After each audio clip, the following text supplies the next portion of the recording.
C'est parti, hein. Salut Oui, Thomas. salut Edouard.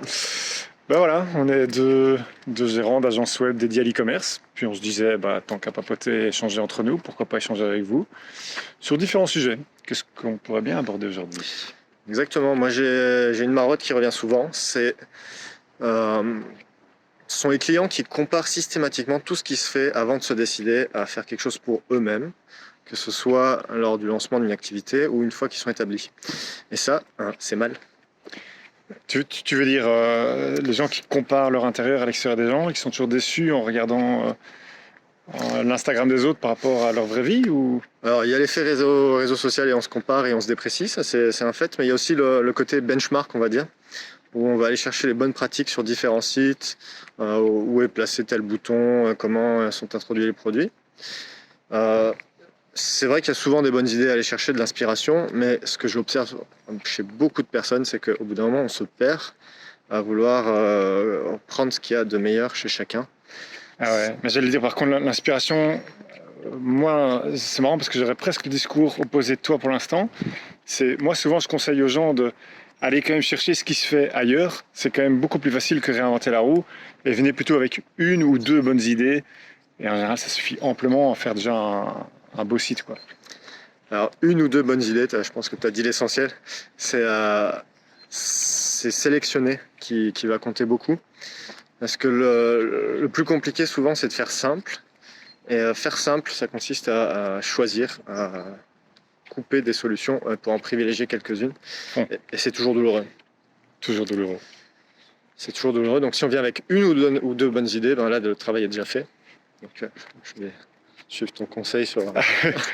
Non mais sur ça.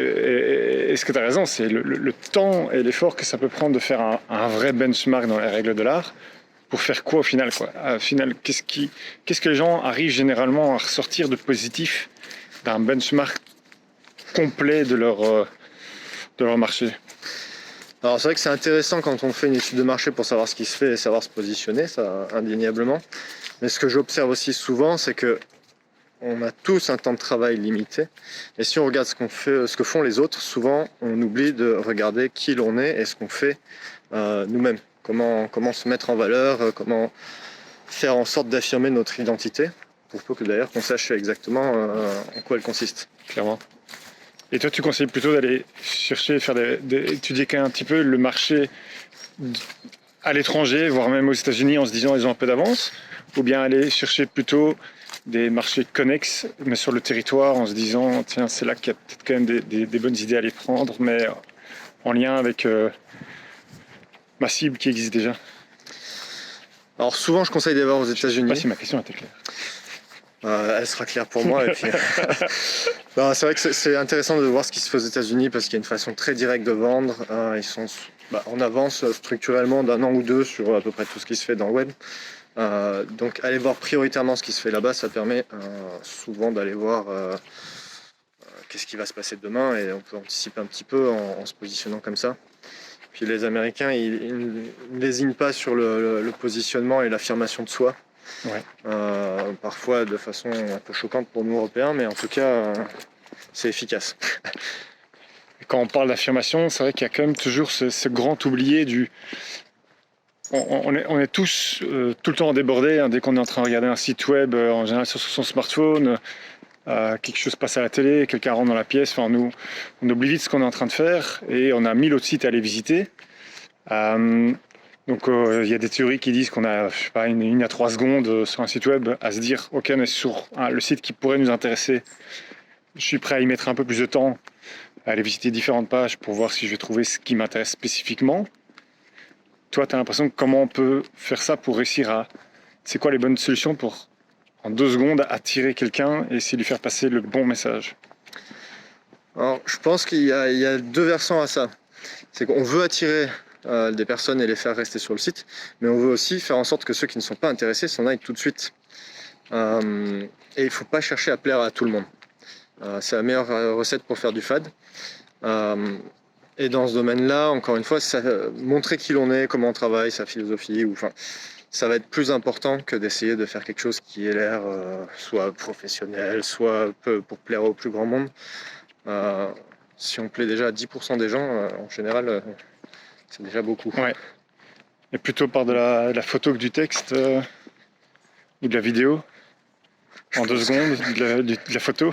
Je pense que là, on boucle avec ce qu'on est en train de faire. Oui, la vidéo, ça a l'avantage de faire passer pas mal de choses. Là où le texte est quand même de plus en plus délaissé. Je pense que les gens scannent dans le meilleur des cas le texte quand ils ne l'ignorent pas complètement. Je suis sur halluciné à quel point les gens lisent la phrase de légende qui est en dessous d'une photo. Ça, elles sont toutes lues. Ouais, c'est vrai. Et les grandes baselines en anglais ou qui veulent rien dire, ça c'est quand même toujours aussi un peu à bannir. Là.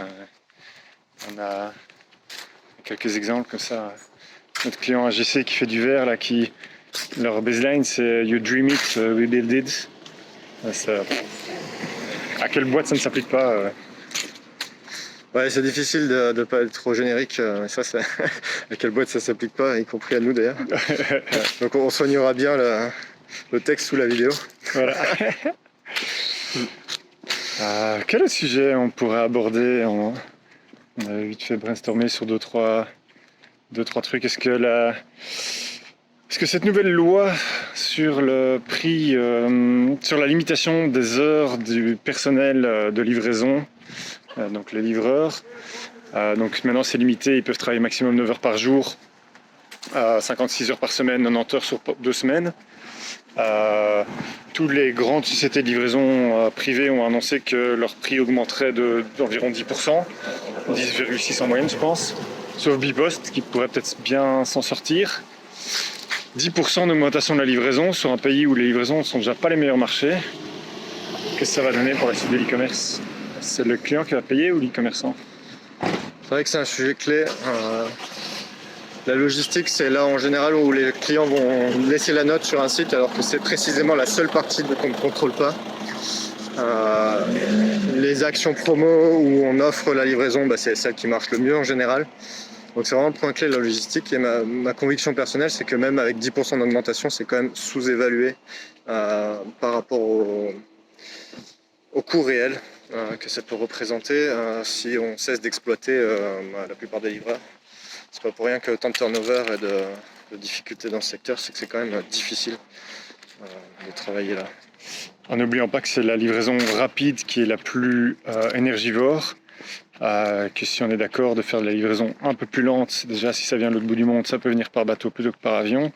Et puis si on peut regrouper les colis pour qu'on fasse une seule livraison de 50 colis dans un point dépôt, et que vous sachiez y aller lors d'un chemin que vous faites habituellement ou que vous y alliez avec un transport bas carbone, vélo à pied, que sais-je. Bon, on a tout gagné sur l'écologie et moi j'ai l'impression que c'est là qu'il faudrait se battre quand même, d'essayer de généraliser la livraison lente, parce que je pense qu'on est quand même beaucoup à acheter en ligne, à apprécier cet avantage de pouvoir se dire ok voilà, c'est fait, j'ai bien comparé, j'ai trouvé la bonne chose au bon prix, maintenant je peux le sortir de ma tête, mais c'est pas pour autant qu'on en a besoin le lendemain, et que moi je serais bien d'accord en général de pouvoir me dire je fais une livraison, je suis d'accord d'être livré dans la semaine, si le coût écologique et le coût financier baissent. Alors là, je pense, Edouard, que tes valeurs personnelles sont en contradiction avec celles de notre secteur. Ah ouais. On fait un petit coucou à Amazon qui a instauré la livraison gratuite ultra rapide, qui a complètement faussé les valeurs sur ce qui représente la livraison et le coût. Ça te casse pas les pieds toi quand ils viennent te livrer le dimanche matin moi je me dis mais putain bon, je venais début de semaine et... Je suis pas le meilleur client d'Amazon, à part pour les livres que j'aime bien, mais sinon j'évite en général. Mais ils ont complètement faussé le marché, et quand on observe d'un côté le comportement citoyen avec le discours que tu peux tenir sur l'écologie, sur la responsabilité sociale, et de l'autre côté le comportement consommateur, à savoir tiens je veux ça, je vais être livré maintenant. Dans la plupart des cas, c'est quand même le comportement consommateur qui fonctionne au détriment des valeurs. Ouais. Et ça, malheureusement... Il y a toute la composante dans l'éducation du marché. Je pense que c'est notre secteur aussi qui doit réussir à éduquer le marché, l'emmener vers la bonne direction. On peut sensibiliser et c'est toujours une bonne chose. J'avoue être un peu pessimiste sur le sujet quand je vois même les jeunes générations, celles qui sont tellement sensibilisées à la cause écologique, c'est aussi les plus grands consommateurs de fast fashion ou de produits, à bas coût, basse qualité environnementale, et une sorte de schizophrénie entre les valeurs affirmées et puis le comportement du consommateur. C'est juste. Tu parlais il y a 2 secondes d'Amazon. T'as suivi ça, la FCC, je sais plus quelle initiale de quoi c'est, mais donc le gouvernement fait valoir sa loi antitrust et porte plainte contre Amazon sur le fait que ils interdisent à leurs resellers Prime de faire des remises plus basses que le prix qu'Amazon applique. Et l'autre point, c'est la capacité à entrer dans Prime et quasi l'obligation pour pouvoir truster les premiers rangs des catégories, pour pouvoir ne pas être exclu des filtres avec Prime qui sont un peu forcés partout, avoir bénéficié des livraisons gratuites, ce qui devient, comme tu le disais, un peu une obligation sur Amazon. C'est plutôt une bonne nouvelle, même si je suis dubitatif sur ce que ça peut donner au final, vu les capacités de lobbying de ces entreprises.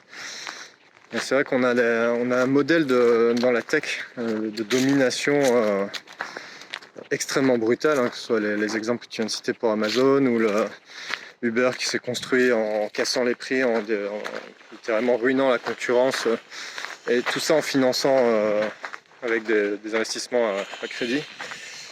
C'est un modèle économique qui n'est pas sain. C'est un modèle économique qu'on ne peut pas ignorer, surtout dans notre secteur d'agence e-commerce. On est obligé de les prendre en compte, ces acteurs. Mais un des pièges pour les plus petits commerçants, c'est de vouloir s'aligner sur ce genre sur les tarifs ou sur les délais de livraison de ce genre d'acteurs. C'est impossible et c'est se tirer une balle dans le pied. C'est là où il faut chercher à faire de la valeur ailleurs. En attendant hypothétiquement qu'un jour le régulateur mette certaines choses en ordre. Ouais, et Amazon, ils vont faire comment pour s'en sortir de cette bataille-là? Tu parlais du lobbying. Qu'est-ce qui pourrait changer dans leurs règles pour déjà être un peu plus... s'accorder un petit peu aux lois anticoncurrentielles? Est-ce qu'ils vont scinder que Prime ne voudra plus forcément dire livraison gratuite? Est-ce qu'ils vont permettre aux gens d'appliquer des prix libres? Est-ce que c'est une bonne chose? À mon avis, on va finir par des mesurettes. Quand la France a voulu interdire la livraison gratuite pour ne pas fausser les coûts de livraison entre les enseignes indépendantes et Amazon, Amazon a inventé la livraison à 0,1 €, puis Prime. Donc une mesure qui a priori était allée dans le bon sens a abouti à une situation encore plus aberrante. Ces gens-là ont des idées, ont des ressources pour les mettre en œuvre et des forces de persuasion énormes. Yep. Exact. Donc si tu as une petite touche d'optimisme pour égayer un petit peu la discussion, elle sera la bienvenue. Je crois que moi je suis un optimiste, ouais, mais moi j'aimerais bien que ce soit le marché qui décide de sanctionner les mauvaises pratiques plutôt que ce soit les gouvernements qui soient obligés de le faire pour essayer de dicter aux sociétés ce que le consommateur devrait avoir. C'est au consommateur de dire ce qu'il devrait avoir, tout simplement. Mais bon. C'est un monde idéal peut-être. En attendant, on va suivre avec attention cette plainte à laquelle tu faisais référence. Qui va mettre quelques mois à être appliquée. Hein. Mais cette entité fédérale qui a lancé une action, on peut être sûr qu'ils ont fait ça de façon mûrement réfléchie. Donc... Ouais, c'est fédéral plus 17 États, je pense. Hein, donc il y a quand même du... Il y a du lourd. Ça va être intéressant à suivre. Ouais. Se revenait tout près de chez nous. Un petit truc dont on discutait tout à l'heure, c'était un peu les tickets clients et les demandes clients qui sont quand même ce qui nous nourrit tous les jours. Et avec cette dichotomie très difficile de un client bien organisé qui te remet des beaux tickets, te fait des belles demandes et c'est ce qui permet d'être rentable. Et les clients un peu mal organisés qui te remettent des tickets mal fichu. C'est ce qui tue toute ta rentabilité. Et en tant qu'agence web avec le client est roi et on fait du sur-mesure, comment on fait pour que... pour moi, le problème, c'est qu'il n'y a pas de sanction aux clients désorganisés. Et c'est ton client désorganisé qui te tue tout, qui tue ton business. Et tu as peu de moyens de l'y inciter à être plus organisé. Alors là, il y a pas mal de choses dans ce que tu dis. Déjà, tu parles en ticket, donc ça c'est déjà notre prisme d'agence web. On réfléchit en ticket, Ouais. ce qui n'est pas le cas du reste du monde. Attention que chez Webpica, on n'a pas de tickets, c'est des emails nos tickets. Les emails, les tickets, Ouais, c'est non, déjà, pour reprendre ton mot, c'est une sanction que tu t'appliques. Alors si tes tickets sont des emails, ça peut aussi structurer. Non, c'est parce que je suis persuadé de la nécessité qu'un être humain l'interprète et qu'un ticket ne peut pas rentrer tel quel. Mais j'aimerais bien qu'un ticket puisse rentrer tel quel. À suivre peut-être avec l'IA, mais c'est vrai que de façon générale, arriver à communiquer, c'est que ce soit entre client prestataire ou le client lui-même avec ses propres clients, c'est le nœud du problème souvent, et c'est ça qui fait qu'on existe, nous, agents spécialisés d'une taille réduite, petites entreprises, c'est qu'on a cette capacité à communiquer qui, plus on grandit en taille, plus ça devient formalisé, plus ça devient standardisé. C'est ça la petite blague de l'IA va pas tout résoudre à court terme parce que pour savoir demander à une IA ce qu'il te faut, il faut savoir ce que tu veux. Et en général, le client ne le sait pas de base. Du coup, je pense qu'on a encore une petite raison d'exister pour ça. Oui, puis ça, que ce soit dans notre domaine ou dans d'autres, souvent les meilleures idées, elles viennent de l'échange, de la confrontation, de la réflexion. Oui, c'est bien sûr.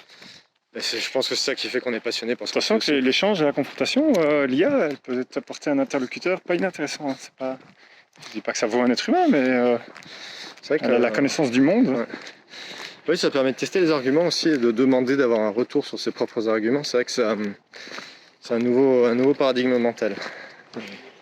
Et toi, tu appliques quelque chose pour quand on board un client, essayer d'avoir justement essayer de lui dicter une bonne conduite, une bonne façon d'opérer pour échanger avec toi et collaborer efficacement.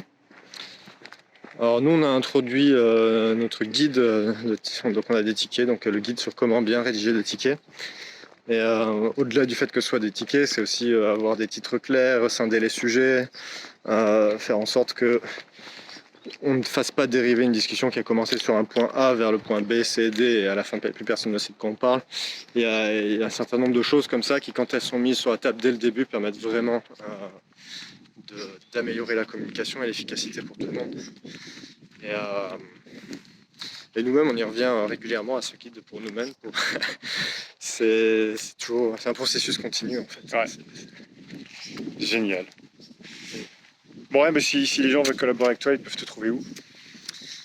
Alors Stigmi, vous pouvez m'appeler, stigmi.eu, vous pouvez nous envoyer un message. Là actuellement on est tous les deux à Waterloo où on se balade dans ce beau quartier. Ou LinkedIn, enfin tous les différents moyens. On mettra les liens qu'il faut. Ah ben, on va vous souhaiter une bonne journée. Et puis faites-nous un petit feedback de savoir si vous avez apprécié le format. C'était un petit essai-erreur. On écoutera vos feedbacks. À la prochaine!